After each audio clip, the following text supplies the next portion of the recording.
Hey, bubble lovers out there. If you're watching this video, you've obviously purchased either this large Uncle Bubble sword or the smaller version, which the same thing will apply for either one of those. I'm going to show you a couple of things, just a few quick pointers, a few quick tips to help you enjoy your bubble sword a little more and to help you make the soap last a little longer. Most importantly, the first thing, always, whenever you go to lift this out, always leave the tip in just above the surface of the soap and let it drain for a couple of seconds. Don't just lift it straight out. If you do, you're going to lose a lot of soap.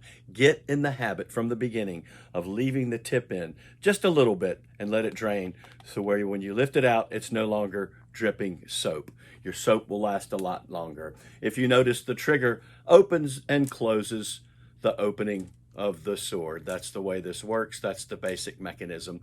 So you want to get used to opening the sword with the trigger, creating a breeze, and then sealing it off.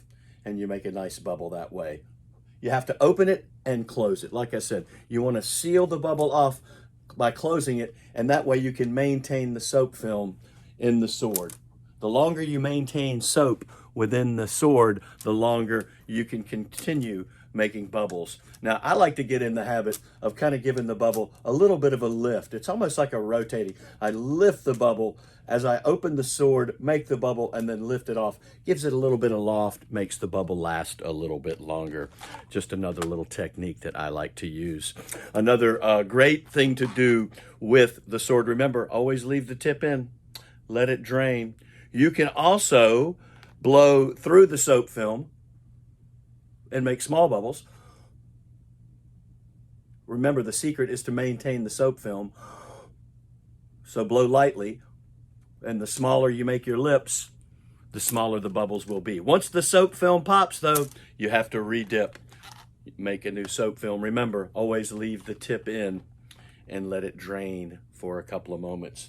Now, here's another trick that you can do, and you need a free hand to do this one, or you can do it with the bottom of the sword, the pop and release. You saw me blow a bubble inside of a bubble. Now, if you make a bubble and then you touch the top of the bubble with the sword open, just like I've got it now, the sword is open and I touch the top of the bubble, you can hold on to that bubble.